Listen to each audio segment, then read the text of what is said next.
Ngicela ukunibingelela ababukeli bakuSibani Samathongo. Lo okhulumayo uNkomoso Magubane uNhlanhla uZungelezi, uNhloni Emhlophe, uDibantu Sinqumo, uJiyani.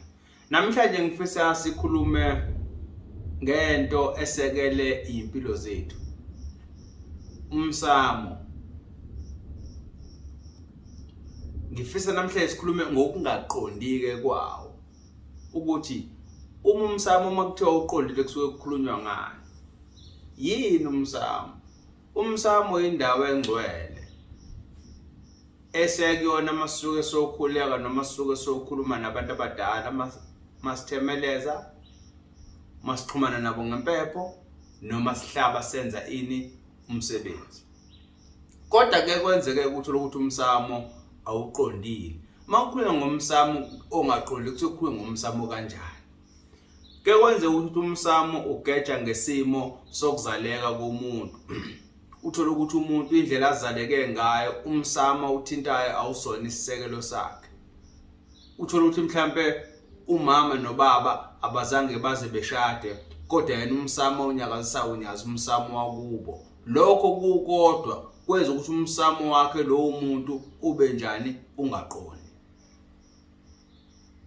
Uthola ukuthi ekhaya kwesisikhathi umama nobaba balobolene kodwa bacacile. Mangabe bengacacile ukuthi lo muntu izinto eziningi noma unyakazisa ngekubo ebese khohlwa yiko malume lo muntu isisekelo somsamo wakhe sinjani asiqondile. Umsamo uma usuke uqondile ila usuke khona usesisekeleni sakho esikuzalayo ngokwesizinda sakho. Noma ufuna izinto noma uzicela noma ushisa impepho uyazi ukuthi ukhuluma nobani ngasikhathi sini la usuke usekeleke khona. Ke kwenzeka kwesisikhathi uthola ukuthi umuntu abazali bakhe bashadile bacacile ukhishiwe naye kumalume wakhe waya kubo ngendlela okuyiyona ngokwesimo sokuzaleka kodwa uthola manje umsamo ke manje wakhe awuqondile ngokwesimo sokuthi abantu abadala ikhona inkinga ekhona kunezinto ezikhalelekayo. Nawo kumsamo ngifuna siwuthinte namhlanje. Mangikhuluma ngokungaqondi komsamo. Mangikhuluma ngokungaqondi komsamo ngikhuluma manje ngokungagezwa kwabantu abadala. Uthola ukuthi ke manje umsamo wakhe awuqondile ngesimo sokuthi kunenhlambuluko ezifunakalayo kwabantu abadala bageziwe abekho kuphi ekhaya.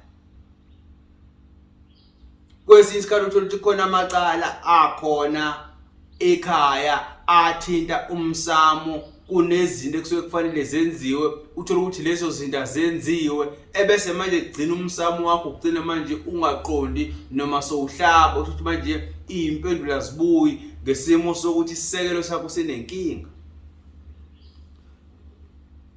Uma umsamo ungaqondile uyawenza yini na umsebenzi? Khona uthola ukuthi ke kunabantu abaningi la ngaphandle baganga ngabantu. Batshela abantu ukuthi abangahlabi emakubo. Abangazenzi izinto ngoba kuzofa umuntu. Umsamo awuqondile. Kodwa mina njengoSibani Samathongo ngithi uma umsamo wakini ungaqondile ngesimo sokuthi abantu abadala abazange baze begezwe noma abageziwe, uyakwazi ukubabikela ubacele ukuthi na umsebenzi ofisa ukubenzela wona kodwa ucela bakuphe amandla. Lamandla lawo mabekupha wona bese uyabacela ukuthi ke manje uzobalungisela nabo uzobageza ubangenise bese ubapha ukudla ekhaya ukuze umsamo wakho nabo kuqonde.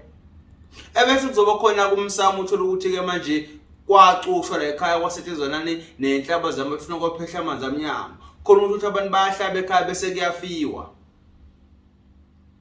Kufa umuntu. Lapho ke kwesinye isikhathi khona ukuthola ukuthi ke hayi ngoba ngempela umsamo ucushiwe kodwa kunomuntu ongabizwa empepheni bese lo muntu eba nolaka. Kwesinye isikhathi akufana nibheke isimo sokuzaleka kwenu ukuthi ake khona umuntu owangena ugogo la ekhaya sekhambe mhlawumbe ikhehle Ngoba nakho lokho kuyashaya uthola ukuthi ekhaya kunomuntu engamemeza empepheni ebese banolaka. Uma umsamo usuke ucushiwe ukuthi mangabe lihlaba la ekhaya bese kufa umuntu, ikhona indlela yokulungisa lokho ukuthi umsamo wakho uphinde uqonde uphinde uphile nikwazi ukuthi nihlabe ekhaya. Ngoba thina njenganabantu abamnyama into okuyiyona esisebenza ngayo nesixhumana ngayo nedlozini igazi. Kufanele sichithe igazi, kufanele sihlabe, kufanele sishise impepho, kufanele kube khona izinto esizenzayo kuphi zomsamo ukuze nabo abantu abadala bezophakama ngale kwethu nabasizwe. Bephakame ngale kwethu bese beyasilekelela empilweni zethu nakubona konke esikwenzayo. Umbuzo wami uthi ke, umsamo wakho uqondile yini? Zikhona impawu obona ngazo ukuthi umsamo awulungile. Uthola ukuthi ekhaya kuyagula, kube khona umuntu obhanjane likhanda, kuzaleke izingane la ekhaya ezinezici. Uthola ukuthi mhlawumbe kuzalwe ingane ayikwazi ukuhamba. Kwesinye isikhathi uthola ukuthi ke nabantu ekhaya egcekeni abazwani. Uthola ukuthi ke noma kusetshenzwa kodwa manje imali ayibonakala, impumelelo ayikho, nomuza wakheki. Lokho kuyizinkomba zokuthi umsamo njani awuqondile. Manje kusuke kubalekile umbukelo wosibani samathongo ukuthi ulungise umsamo wakini. Kwesinye isikhathi umuzi ugcine udlalela izilwane, ugcine kuthakatha ekhaya, uthakatha kanjani ekhaya umsamo wakho uqondile? So kufanele usukume ulungise umsamo wakho, ulungise into zakho. Noma ngabe kuthiwa umuntu wasekhaya emndenini uphehla amanzi, kodwa uyakwazi ukulungisa idlozi lakho liphinde liqonde futhi lingaphindi lihambe. Manje umbukelo wosibani samathongo ngithi mina, bheka umsamo wakho ukuthi uqondile yini. Mangabe umsamo wakho ukuthi awuqondile, ulungise umsamo wakho uqonde. Ngoba akukho ukuphila kahle mangabe umsamo wakho ungekho esimeni esifanele. Manje mbukeli ke wosibani samathongo, ngiyacela asilungiseni imsamo yethu.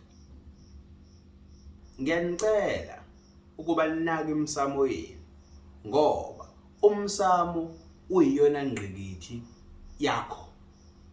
Uma umsamo wakho ulungile kahle, abantu abadala bakwazi ukubekusiza. Ngisho ngabe kuthiwa ucela umsebenzi uyawuthola.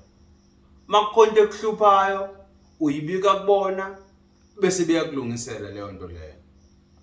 Yebo, esikhathini esiphila kusona manje abantu abaningi sebeyakholelwa kakhulu naseBhayibhelini. Bayakholelwa kakhulu izinto ezifika nondlebe ekhanyila.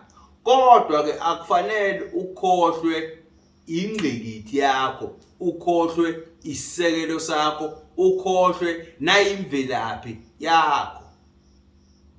Manje kubalekile ukuthi umsamo wakho ulungise uqonde, ngoba abantu abadala mangabe kwenzekile bakupha izinto bese umsamo wakho ungaqondi, bayakufaka nasezikweletini. Kunabantu banemizi mihle, banemoto, kodwa izikweleti zinzima kwamala isekho.